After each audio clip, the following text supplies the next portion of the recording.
It's time to really talk about Joe Rogan.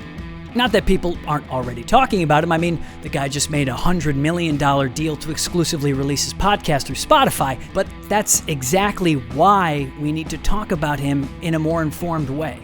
Not just passing him off as a Bernie bro or a meathead like many of you do, and not just praising him as one of the only real truth tellers or free thinkers in media.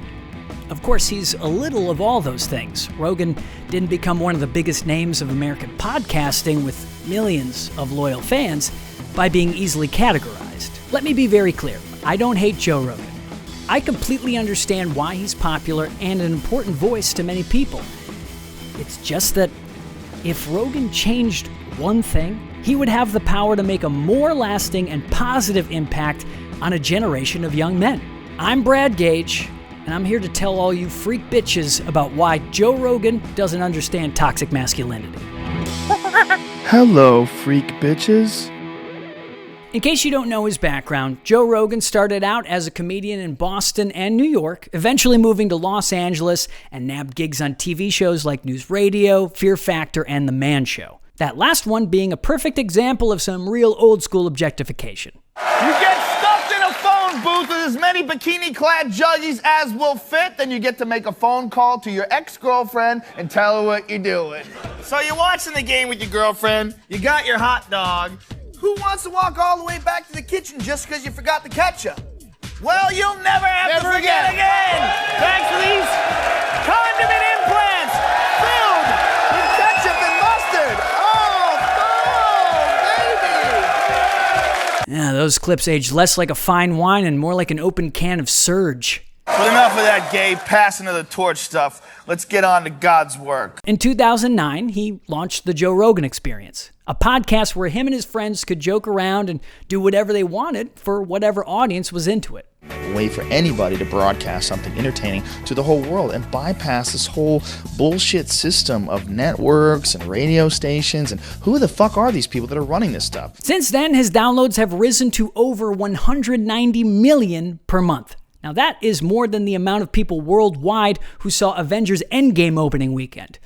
And I mean, both feature jacked dudes and egomaniacal inventors, so it does kind of track with what American audiences are looking for. What are you? Genius, billionaire, playboy, philanthropist. Whether his guests are politicians, comedians, actors, scientists, or philosophers, Rogan is always curious. He has the ability to have frank and relaxed conversations with people on all points of the political spectrum, which, honestly, looking at the media landscape right now, is really hard to pull off. He has interesting and intelligent people on his show explaining their expertise every week. Why do you think that each race looks for someone of another race to be their advisor? Because I don't think people trust the divinity in themselves. And I think that we're scared to turn off the lights and at some point see something divine within ourselves. Because once you do that, that requires you act differently.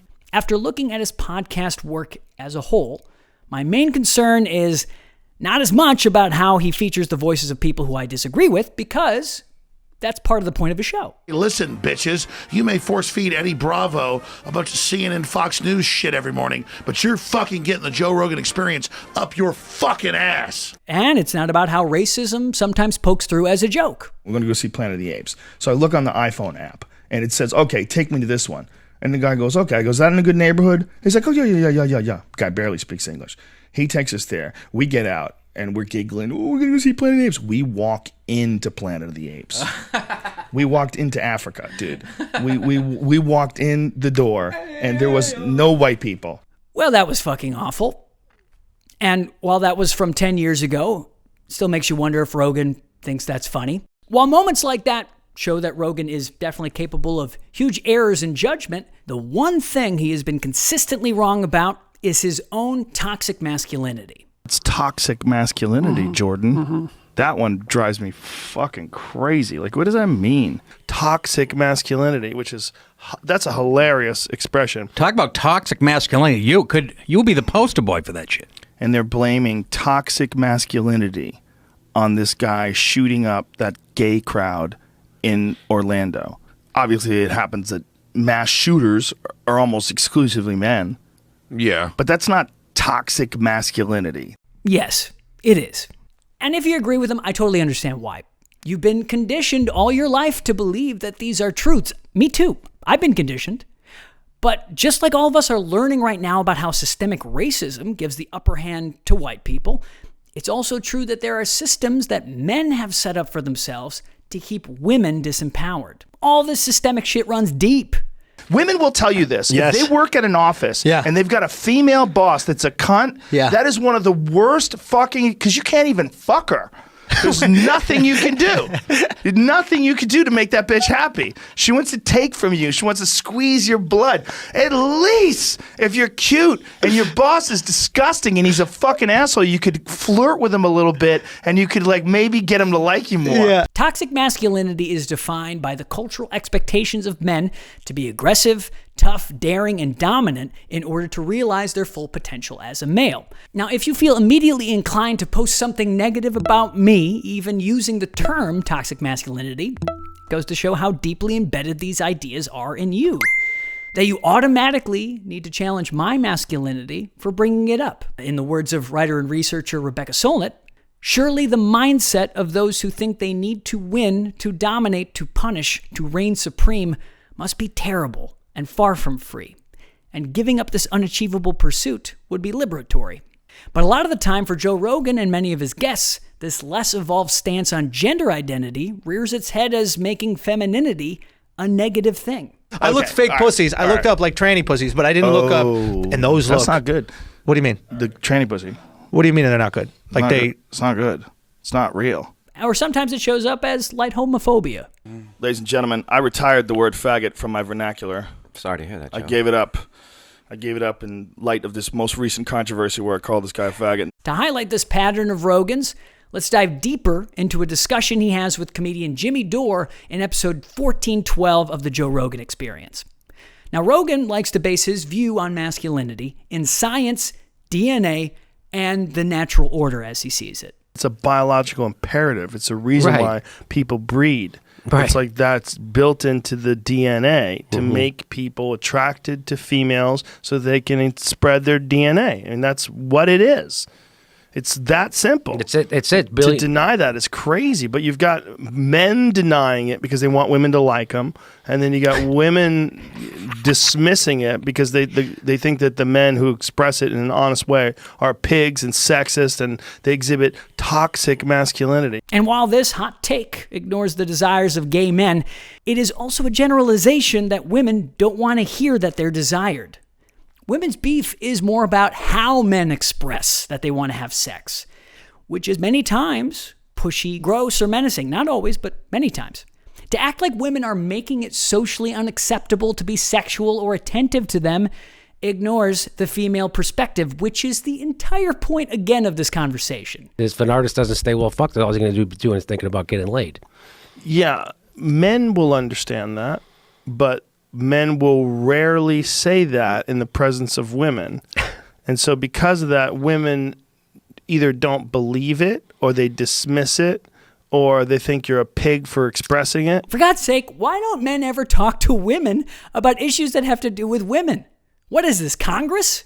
Two men talking about toxic masculinity existing is like the Imagine video celebrities asking their assistants if they're relatable. You're just not going to get the facts there. Rogan does not take a moment to ponder why women don't like some overt sexual advances. Well, I wrote this piece with a woman, so hint, it's because since the beginning of Western civilization, women are forced to allow men to exert their will in whatever way they deemed fit. And if women didn't allow it, they would many times face physical, mental, or professional harm. Women have free will, yes, but they feel unsafe to employ it many times. And women are proven right in their fears time and time again. 35% of women in the United States have experienced rape, physical violence, or stalking by an intimate partner in their lifetime. Nearly 1 in 2 women have experienced other forms of sexual violence, and murder by spouse is the leading cause of death for pregnant women in the United States. Rogan next suggests that women should be thanking toxic men for all that they've done for them. Because you need to thank toxic masculinity for all the bridges, all the jets, all the rockets, all this toxic masculinity. If you break down all the things that men have invented, and all these toxic men have prevented, like, you from being murdered in war and protected the country, and all the different things that you could attribute to toxic masculinity, most of it's positive. No, it's not. History famously applauds men and negates women. Nuclear fission, Bluetooth technology, rocket science, the very DNA helix Rogan points to for the way he thinks men and women are supposed to function, all of those worked on, invented by women, where men took the credit. Before women should be asked to thank men, shouldn't men be asked to apologize to women? Toxic masculinity is a ridiculous thing to say. There's terrible men. There's terrible human beings that happen to be men. There's also terrible human beings that happen to be women. There's not toxic femininity. They just happen to be women who developed in a terrible way, most likely with bad parents, most likely abuse, physical and/or sexual, and then they become a monster at the end of all this process. Basically, he's giving the bad apples argument that many right now are incorrectly applying to cops. Why I think Rogan is so defensive about all this is because this conversation doesn't feel good. If toxic masculinity existed, he would have to face the other side of some of his past actions, like all of us men should. Because once you do that, that requires you act differently. I understand Rogan's exhaustion talking about this. It's hard to hear that you're bad all the time when you know, or at least think, that you're good.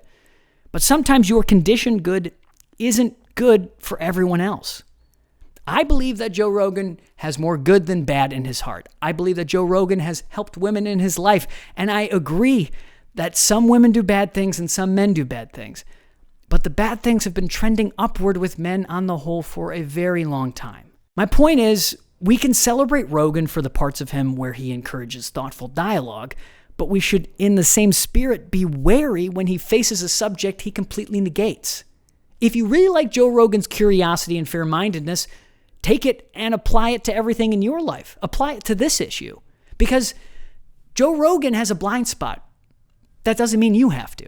If he's able to be friends with someone who believes that Sandy Hook isn't real, you should be able to have a conversation with the women in your life about the experiences they've had in male-run systems. Because it is up to you, the individual, to decide if emotional connectedness, true equality, and less gross dudes are what you want for the world or not. To quote a woman, Rebecca Solnit again, the worst criticism seeks to have the last word and leave the rest of us in silence. The best criticism opens up an exchange that need never end. Special thanks to my co-writer on this, Allison Mandel, and to you for watching this. Be sure to click the subscribe button and bell for more videos about masculinity, pop culture, and having a little more empathy for other people.